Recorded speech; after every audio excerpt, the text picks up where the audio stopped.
Еўрарадыё. Час ведаць, што адбываецца. Вітаю слухачоў Еўрарадыё. У студыі для вас працуе Зміцер Лукашук. Наш стрым можна не толькі слухаць, але і глядзець праз акаунты Еўрарадыё ў сацыяльных сетках Facebook, Аднакласнікі, ВКонтакце, на канале YouTube. Учора падаў у адстаўку былы кіраўнік Арменіі Серж Саргсян. Тое, што адбылося ў Арменіі і ці можна вопыт армянскіх пратэстаў, увогуле таго, што адбываецца у Арменіі, нейкім чынам суаднесці з Беларусю, перанесці на Беларусь, паспрабуем зараз абмеркаваць разам з маімі гасцямі. У гасцях у мяне кіраўнік Беларускага інстытута стратэгічных даследаванняў Пётр Рудкоўскі і сустаршыня аргкамітэта па стварэнні партыі «Беларуская хрысціянская дэмакратыя» Павел Севярынец. Добрый день, шановные гости. Добрый день. Добрый день. Давайте пачнем, можа быць, з такога агульнага і таксама такого тэарэтычнага пытання. На ваш погляд, а ўвогуле, ці магчыма, вот Серж Саргсян быў кіраўніком Арменіі 2 тэрміна, 2 разы по 5 гадоў, 10 гадоў. І ён ужо надакучыў, скажем так, армянам. Яны, як выказваюцца, захацелі змена партрэта. Вот як вы лічыце, ці магчымы украінскі сцэнар у Беларусі? Пётр. На найбліжэйшы час я не бачу такой магчымасці. А ўвогуле, вот наколькі гэта верагодна, што, скажем так, і ў нас людзі, прычым у сваіх масах, захочуць змены партрэтаў? Ну, змены партрэтаў, то гэта адна справа, але паверыць у тое, што на дадзены момант гэта магчыма і што ёсць нехта, хто змог бы замяніць гэты партрэт, вось гэта не стварае на найбліжэйшы час такой магчымасці, хоць тут можа спадар Севярынец інакш на гэта паглядзець. Але я, як эксперт, зыходзячы з тых рэаліяў, которые цяпер назіраем, то не магу на найбліжэйшыя, скажем, 4-5 гадоў нешта такое спрагназаваць. Хоць ведаем, што гісторыя, добра ведаю, што гісторыя прыносіць часцяком сюрпрызы, але я магу толькі базаваць на тых фактах, которые цяпер даступныя. Павел. Думаю, что такое магчыма. Верагоднасць не самая вялікая. Тут я пагаджуся з Пятром. Пакуль на гэта большасць чыннікаў не паказвае. Але ізноў жа ніхто не прагназаваў і масавыя мітынгі недармаедаў, ніхто не прагназаваў падзенне Савецкага Саюза, ніхто не прагназаваў нават тое, што да ўлады ў Беларусі прыйдзе Лукашенко. Таму думаю, што такія рэчы магчымыя і нават сказаў бы, што Арменія ўжо зараз уплывае на Беларусь. Учора Лукашенко выступаў перад палатай прадстаўнікоў і вымушаны быў браць армянскі чыннік пад увагу. Магчыма, ён нават збіраўся заявіць пра змену канстытуцыі ў Беларусі, але не заявіў. А беларускі народ атрымаў чарговы прыклад, што людзі, якія вераць у тое, што яны могуць нешта змяніць, дамагаюцца свайго. І гэта шмат чаго варта. Тым не менш, нават кіраўнік Беларусі неаднаразова казаў пра тое, што калі народ захоча, то я сыйду, адказваючы гады 2, по-моему, ці 3 таму на маё пытанне падчас прэс-канферэнцыі. Ён таксама казаў, што прыйдзе час пенсіі, спакойна сыйду на пенсію. Но у любым выпадку казаць пра тое, што гэта вечны кіраўнік, не даводзіцца. Прыйдзе час, ён па той ці іншай нагодзе, але сыдзе. І тут, калі ўсё ж такі гаварыць пра тое, што сышоў кіраўнік адзін, а што далей? Давайте паслухаем, што пасля сыходу Сержа Саргсяна атрымала Арменія. На сувязі з Еревана Рубен Маргбян, палітолог мясцовы, калі ласка, паслухаем. Он лично ушел, но не ушла вся система, которая была выстроена под него. И сейчас фактически во власти осталось следующее. Осталось парламентское большинство в руках партии, которая продолжает, кстати, возглавлять Серж Саргсян. Во-вторых, во власти осталось правительство, министры которого назначены, опять-таки, вот Сержем Саргсян. Сейчас оппозиция выдвигает уже требования второго этапа. То есть республиканская партия Армении должна распрощаться со всеми своими рычагами. И для этого они требуют две вещи. Первое – это переходное правительство, причем возглавляемое не членом республиканской партии. Также досрочные парламентские выборы, потому что нынешняя расстановка сил в парламенте уже не отражает имеющих место быть общественных настроений. И это парламент, как и это правительство, они не дееспособны и не пользуются общественным доверием. У них, даже без преувеличения скажу, у них рейтинг на отметке 0,0. Понятно, что это выборы невозможно назначить на завтра. Поэтому должен быть определенный переходный период. То есть парламентские выборы раз, и еще правительство вот этого переходного периода, потому что нужно еще изменить законодательство избирательное, которое в себе содержит много, скажем, таких коридоров для легализации использования административных ресурсов, чем и пользовалась всегда власть для своего воспроизводства. Вот нужно эти коридоры закрыть законодательно. Такое вось меркаванне выказвае армянскі палітолог Рубен Мехрабян. Такім чынам маем што? Сышоў кіраўнік, але пабудаваная ім палітычная сістэма улады, яна на пэўны час застаецца непарушнай. Тое ж і гэта паспеў зрабіць кіраўнік Арменіі за 10 гадоў свайго кіравання, што зараз гэта праблема для армянскага таксама народа і палітыкума. Наш кіраўнік за 24 гады свайго кіравання яшчэ больш моцную сістэму палітычную здолеў зрабіць. Сыходзіць, да прыкладу, Александр Лукашенко, але гэта сістэма застаецца. Што з ёй рабіць? Ці магчыма нейкім чынам адразу раз і змяніць з аднаго з аўтарытарнай сістэмы, створанай тут, на дэмакратычную? Пётр. Я песімістычна выказаўся наконт верагоднасці змену партрэтаў. Наконт змены сістэмы буду яшчэ больш песімістычным. Сапраўды гэта будзе вельмі сур'ёзны выклік для новых кіраўнікоў. У нейкім сэнсе гэта будзе незайздросная функція. Магчыма, вось для Паўла альбо для іншых людзей, которые хочуць дэмакратычных пераменаў. Бо сістэма гэта так асобы, гэта кіраўнікі, але гэта таксама ментальнасць, гэта таксама каштоўнасныя ўстаноўкі. Гэта цэлы шэраг няпісаных правілаў, которые змяняюцца намнога павольней і інакш, чым, напрыклад, змяняецца заканадаўства. Нават змены законаў яны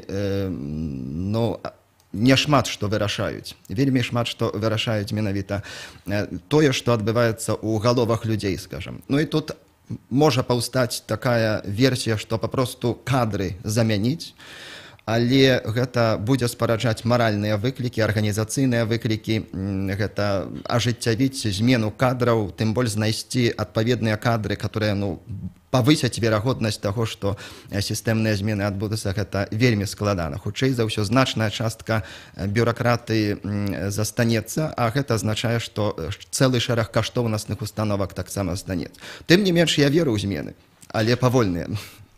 Павел, праз колькі часу выходзіць, скажем, народ на вуліцы супраць чарговага дэкрэта нумар 3.0, і кіраўнік Беларусі кажа: ах, вы так, я тут для вас стараюся, ну дык вот, все, сыходжу. І што?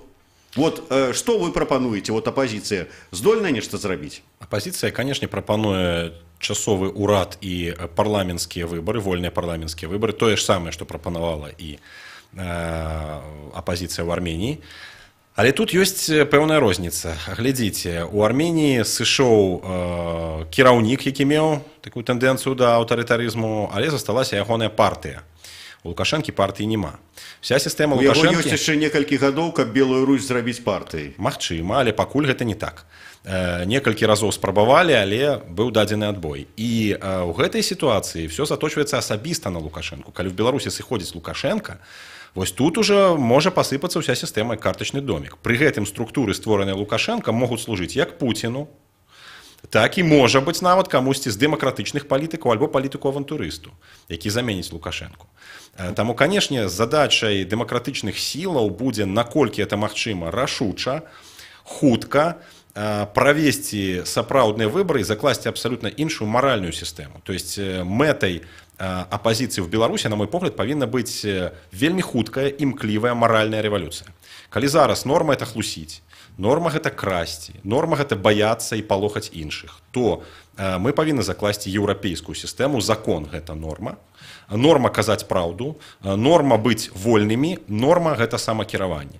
І калі нам удасца з дапамогай, можа быць, нават так і шокавага такога перыяду в некалькі тыдняў гэта правесці, то вынікі выбараў могуць быць і на карысць традыцыі, беларускай традыцыі Великае княства Літоўскае, самакіравання, і свабоды, і дэмакратыі, у тым ліку хрысціянскай. Чакайце, ну вось ставіць сцяг свой кіраўніка да стенкі дзеючы кіраўнік краіны, і тут жа падыходзіць спадар Мясніковіч, які па канстытуцыі асоба, якая замяняе, і кажа: я падымаю гэты сцяг і я маю ўсе правы.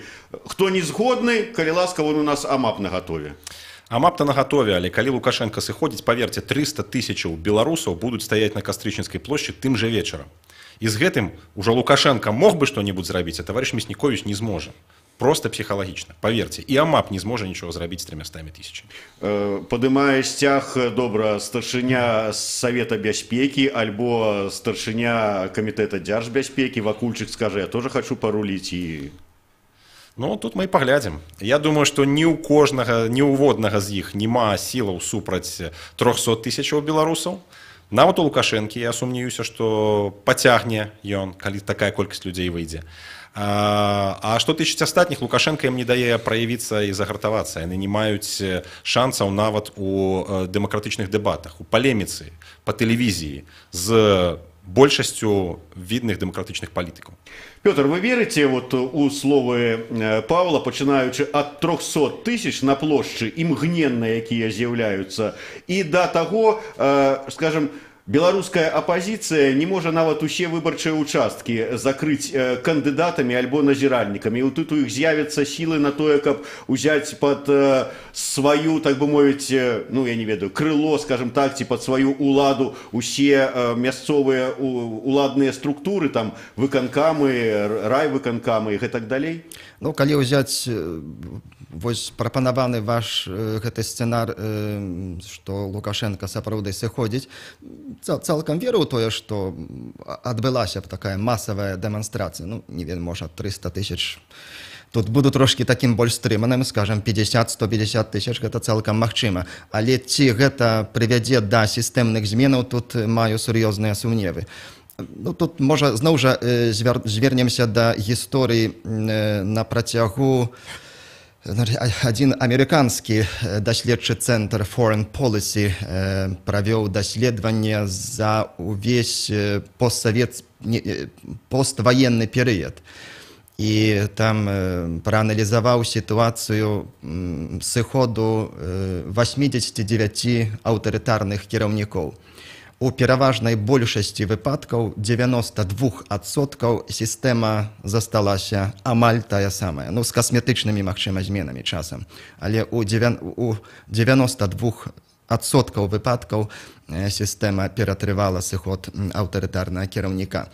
Ну, гэта дае задумацца над пэўнымі глыбіннымі фактарамі, которые ўплываюць менавіта на сістэмныя змены. Тое, пра што я казаў. Зрэшты, спадар і Павел у адной з даўнейшых кніжак сваіх, здаецца, «Фенаменалогія Беларусі», выкарыстоўваў гэтую метафору 40 гадоў выходжання з Егіпту.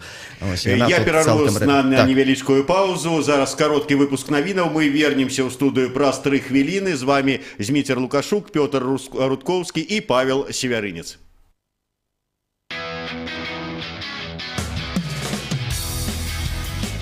Еўрарадыё. Мы першае рок-радыё Беларусі. Самыя свежыя навіны і аналітыка, музыка і крытыка. Мы незалежная крыніца інфармацыі ў тваім рэальным жыцці і ў інтэрнэт-прасторы. 24 гадзіны на суткі нас можна знайсці на старонцы еўрарадыё.фм. Лаві нас на спадарожніку Астра 4А, 4,8 градусаў на ўсход. Еўрарадыё. Час ведаць, што адбываецца. Еўрапейскае радыё для Беларусі.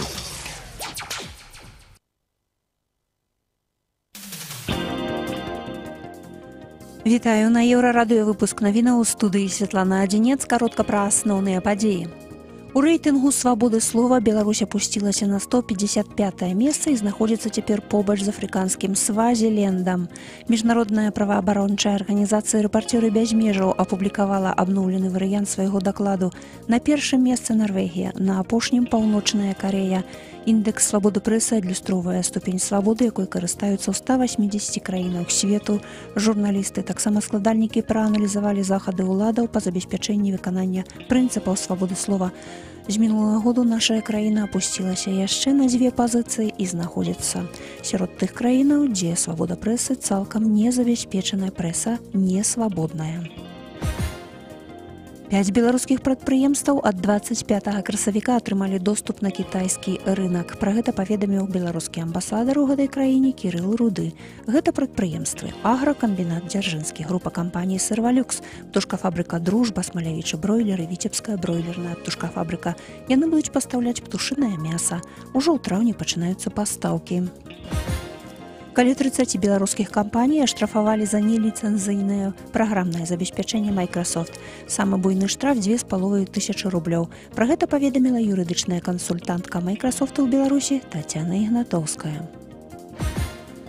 З'явілася неафіцыйная інфармацыя пра вялікі пажар, які здарыўся на будаўніцтве беларускай АЭС 17 лютага сёлета, але пра яго стала вядома толькі цяпер, дзякуючы актывісту АГП, які жыве на Астравеччыне, Мікалаю Ласевічу.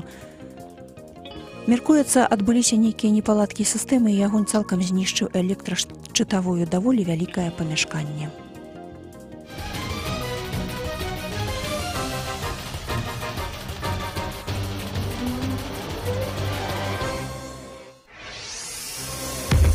Еўрарадыё.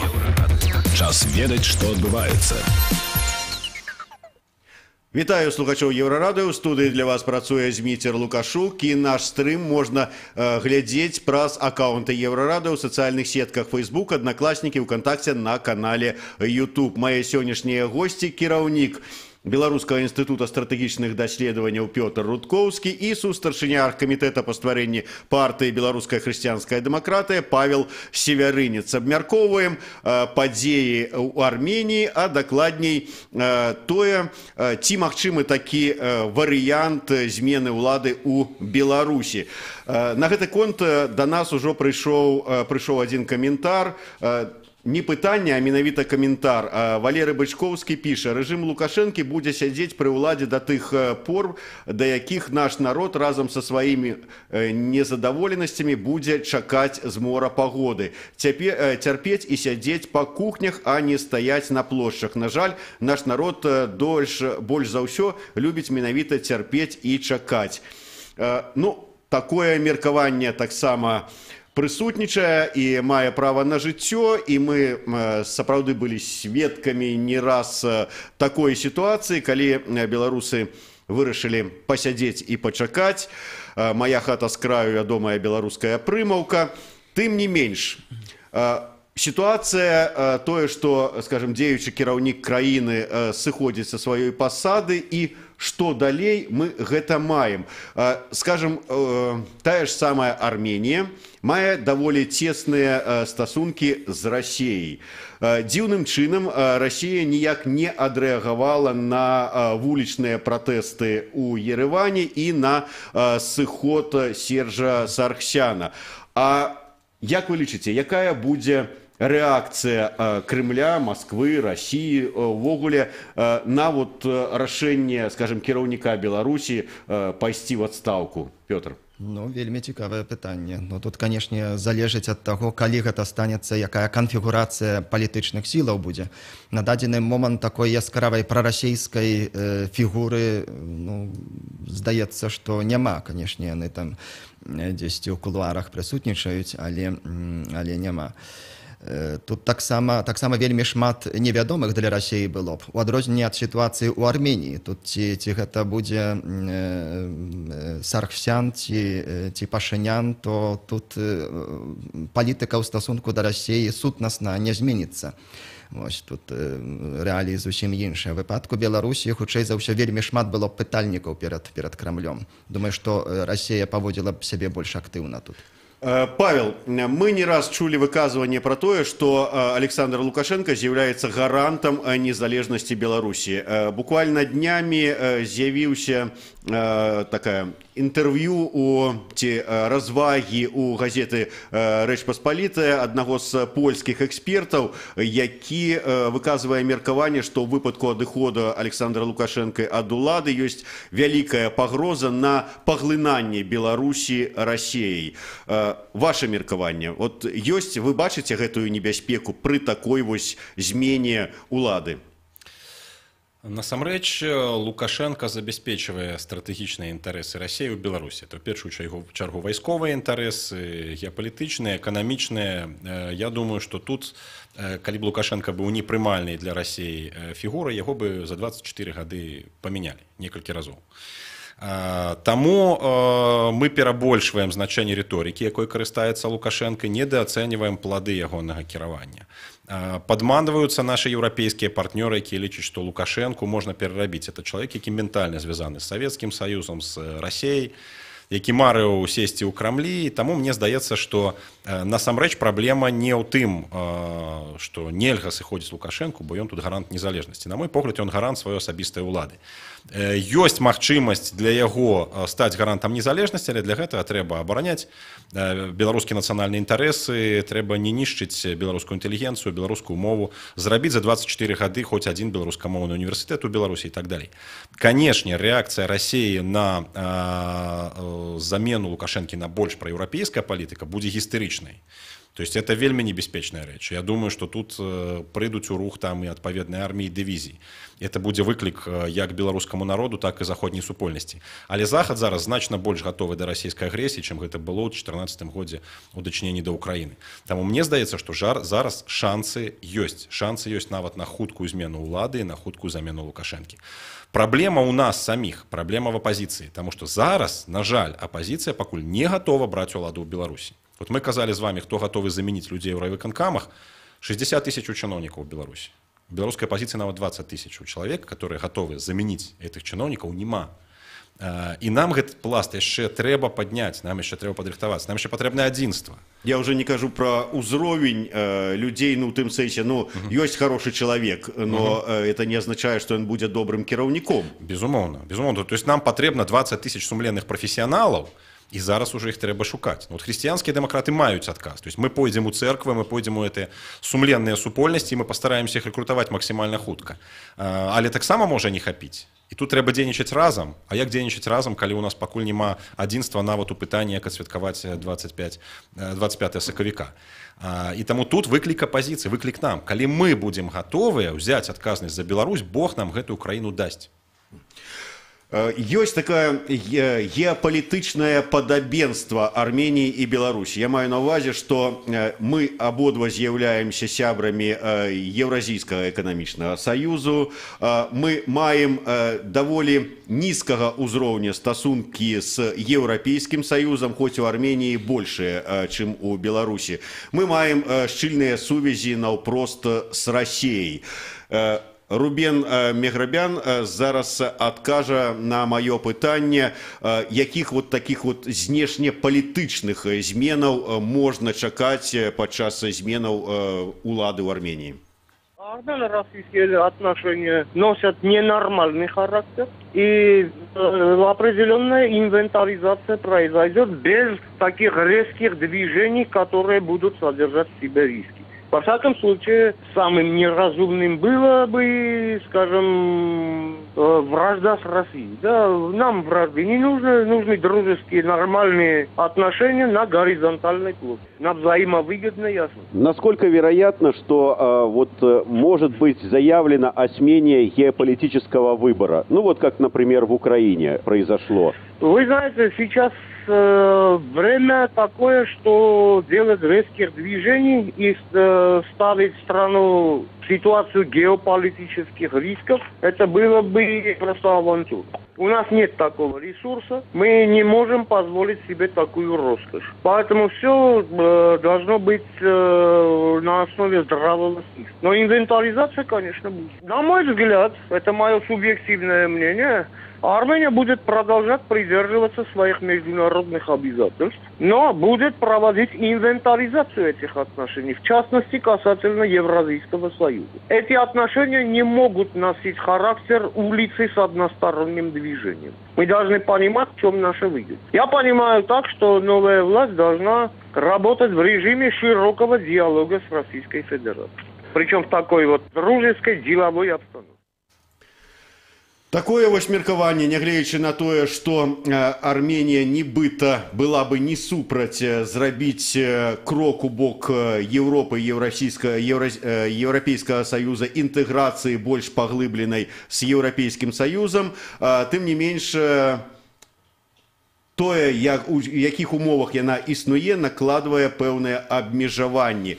Як нам быць? Суседзяў ўсё ж такі не выбіраюць. Сусед з усходу, Расія, і Павел ужо сказаў, што можна чакаць розных непрыемных сюрпрызаў з гэтага боку. Пётр, як нам ўсё-такі сябе у такім геапалітычным выбары, ну гіпатэтычным пакуль што, тым не менш, верагодным сябе паводзіць? Вось спадар Меграбян ужыў такое цікавае словазлучэнне. Мы не можам дазволіць сабе такую раскошу пайсці на канфлікт з Расіяй, ну альбо у аднабаковым парадку, значыць, у адзін бок рухацца толькі ў напрамку еўразвязу. Беларусь, тэарэтычна рэч беручы, магла б дазволіць сабе такую раскошу. Расія толькі з аднаго боку, з усіх бакоў фактычна альбо еўразвяз, альбо праеўрапейску настроеныя дзяржавы. Няма такіх праблемаў, як у Арменіі з Азербайджанам ці з Турэччынай. Плюс яшчэ напружанне з Грузіяй. Таму сапраўды Арменія тут не мае выбару, як толькі балансаваць паміж еўразвязам і Расіяй. Тым не менш, Арменія мае вось менавіта тое, што мае. Вельмі моцную нацыянальную тоеснасць, плюс цалкам, я, канешне, не з'яўляюся экспертам, але даволі збалансаваную эканамічную палітыку. Вельмі высокі градус лібералізацыі эканомікі. І пры ўсім гэтым Арменія умудраецца цалкам нядрэнна рухацца ў напрамку еўрапейскім. У Беларусі менавіта слабая нацыянальная тоеснасць, застойная эканоміка. Апошнім часам нешта змяняецца да лепшага, будзем спадзявацца, што так надалей будзе, але тут сітуацыя зусім іншая, што гэта ў нейкім сэнсе прадыктавана беларускай ментальнасцю, тое, што мы з Расіяй. Тэарэтычна тут няма такіх асаблівых перашкодаў, каб Беларусь магла быць цалкам праеўрапейскай. Значыць, тут магла б нават дазволіць сабе пайсці на такую раскошу, як такі большае напружанне зраць. Гэта не ёсць мая рэкамендацыя, але ва ўсякім разе сітуацыя Беларусі тут нашмат лепшая, чым Арменіі. Павел, вы палітык праеўрапейскі, але і прагматычны. З'яўляецца гіпатэтычная магчымасць Беларусі ў сувязі з сыходам кіраўніка ці зменай кіраўніка павярнуць Беларусь на еўрапейскія рэйкі. Тым не менш, у нас даволі такі агрэсіўны сусед з усходу. Як палітык вы будете дзейнічаць у такой сітуацыі і параіце дзейнічаць? Ці спрагназуеце дзеянні свае і сваіх паплечнікаў у будучым? Насамрэч, калі пачнецца змена ўлады, тым, хто будзе мяняць Лукашэнку і гэты рэжым, маюць толькі адзін шанец. Это зыходзіць толькі з беларускіх нацыянальных інтарэсаў. В наших интересах это платить за нафту и газ по сусветных коштах, и мы можем пообяцаць России, что она атрымае значна больш грошай за энерганосьбіты. Але заплаціўшы таким чынам за незалежнасць, быць незалежнымі, реалізоўваць сваю ўласную эканамічную, палітычную, культурную стратэгію. Таму першае, што можна было б сказаць, это дамовы з захадам, які гатовы нас падтрымаць у пэўных энергетычных рэчах, пэўнымі крэдытамі, пэўнымі праграмамі лагістыкі і транзіту, і гэта зварот да беларускага народа з просьбай патрываць год-два, каб мы маглі перайсці на рэйкі з рэальнай незалежнасці. Незалежнасць, вот што нам трэба. Нам, в прынцыпе, не трэба быць сябрамі еўразвязу адразу. Эту справу можна там 10 гадоў яшчэ абмяркоўваць з еўрапейскімі структурамі. Нам не трэба рваць з Расіі, нам патрэбныя расійскія рынкі. Нам не трэба знішчаць, там, скажем, адразу там, расійскую культуру ў Беларусі. Тут павінны быць пэўны пераходны перыяд для беларусізацыі, павінны быць пэўныя, скажем так, мягкие способы досягнения беларусизации. Не администрацыйная беларусизация в первую чергу, а заахвочванне. Вы кажете про то, что нам найперш необходимо захаваць свою незалежность, нам трэба незалежность. Это нам трэба незалежность. Так. А народу большасць, вот, ну, как бы, сцвярджаюць эксперты, что пераважная большасць жыхароў там Віцебскай области, Магілёўскай области марыць про тое, каб даяднацца да Расіі, каб мець такія заробкі, як у Расіі. Шмат хто ездзіць у Расію працаваць. Каму не трэба, можа быць, ад даяднання з Расіяй, ім з другога боку і ўсё адно гэта незалежнасць. Ёсць яна, не мае, на людзі жывуць сваімі праблемамі, мая хата з краю, пра што мы казалі на пачатку праграмы. Плюс мы маем, апроч вот такіх вот эканамічных інтарэсаў, звычайных беларусаў, прарасійска настроеных беларусаў. Мы маем сумневы у, не знаю, схільнасці да незалежнасці ў нашых сілавых структурах. Ці можам мы спрагназаваць, як яны сябе павядуць у такой сітуацыі, Пётр? Мне спрагназаваць не цяжка, бо я сябе адчуваю часткай народу. І шэраг установак, которые уласцівыя значнай частцы насельніцтва, мне таксама уласцівая, напрыклад, установка на стабільнасць, і для мяне лозунг «Абы не было вайны» — гэта не пусты лозунг. Магчыма, ёсць каштоўнасці яшчэ вышэйшыя, чым мір, тым не менш я сапраўды цаню, што гэта важная рэч, тое, што мы жывем у міры. Гэта стварае таксама рэальныя перадпасылкі для развіцця. Канешне, вельмі важны выклік — гэта смела пайсці наперад і вызваліцца ад некаторых установак, которые нам перашкаджаюць развівацца. Але я лічу, што гэта ўсё ж такі зойме нямала часу. Гэта менавіта праеўрапейскі вектар, ён хутчэй за ўсё рэальны, але не ў найбліжэйшым часе. Сапраўды значная частка насельніцтва прарасійца, значная частка яна за незалежнасць, тым не менш пакуль што у сяброўстве з Расіяй гэта так. Вельмі проста. Людзям, якія жывуць на Віцебшчыне, сам я, дарэчы, з Віцебшчыны, мае карані на Гомельшчыне, то бок я ўсходнік усё-такі. Ёсць што сказаць. Калі вы не хочаце, каб вашыя сыны гінулі ў Сірыі, альбо на Донбасе, нам патрэбна незалежнасць. Маладым людзям, калі вы не хочаце, каб Тэлеграм блакавалі кожны раз за таго, што стрэліць у галаву там Пуціну ці Роскомнадзору, вам патрэбная незалежнасць. І ўрэшце рэшт, для кожнай мэтавай групы ў Беларусі можна знайсці словы для таго, каб яны зразумелі, што незалежнасць — это каштоўнасць, і нават выйшлі і абараняць. Я нагадаю, што ў Воршы года яшчэ не прайшло, прайшоў год хіба таму, праходзіў мітынг недармаедаў, 1000 чалавек, ніякія это там былі ні інтэлігенты, ні студэнты, это былі рабацягі і пенсіянеры. Лозунг «Жыве Беларусь» гучаў з 1000 горлаў. Разумееце? Чырвона-белы сцяг успрымаўся як сцяг пратэсту. Не расійскі, не Пуцін прыйдзі ўвядзі войскі, а менавіта беларусы прыйшлі на плошчу, заклікалі беларусаў па-беларуску, і гэта спрацавала. Калі беларусам загадаюць быць беларусамі, это будуць цудоўныя беларусы, казаў Ян Кабрыль. Калі беларусаў заклікаць быць беларусамі, такі гістарычны час вось-вось ужо надыходзіць, я думаю, што гэта спрацуе. Это будзе значна мацней, чым палітычныя партыі, там СМІ, НЖО, это будзе народ. Это уже будзе народ. Украина показала, на што здольны народ. Арменія показала, на што здольны народ. Я думаю, што і беларусы нічым не горшыя за украінцаў ці армянаў. Яны ў свой гістарычны час пакажуць. Тым не менш, у той жа Украіне, ну, як зараз кажуць, алігархі здолку ўзялі сабе ўладу. У нас алігархаў няма, але, можа, таксама нейкія там такія свае кланы, структуры падхопяць гэты сцяг. Пётр, коротко. Ну так, гэта адна з магчымасцяў, тое, што папросту утворацца некаторыя кланы. Тут сітуацыя аўтарытарызму, яна кепская, тым не менш яна абмяжоўвае працэс фармавання алігархічных структураў. Дзякуй вялікі, на жаль, мы вымушаныя завяршаць і падводзячы вынік, Павел сцвярджае, што апазіцыі хопіць сіл узяць уладу ў свае рукі. Павел Севярынец, Пётр Рудкоўскі, Зміцер Лукашук для вас працавалі ў студыі, абмяркоўвалі магчымыя патэнцыйныя змены ў Беларусі. Еўрарадыё. Гэта толькі актуальная інфармацыя, аналітыка, музыка і крытыка. Мы незалежная крыніца інфармацыі ў тваім рэальным жыцці. Мы першае рок-радыё Беларусі. Мы 24 гадзіны ў інтэрнэце і на спадарожніках. Еўрарадыё. Час ведаць, што адбываецца.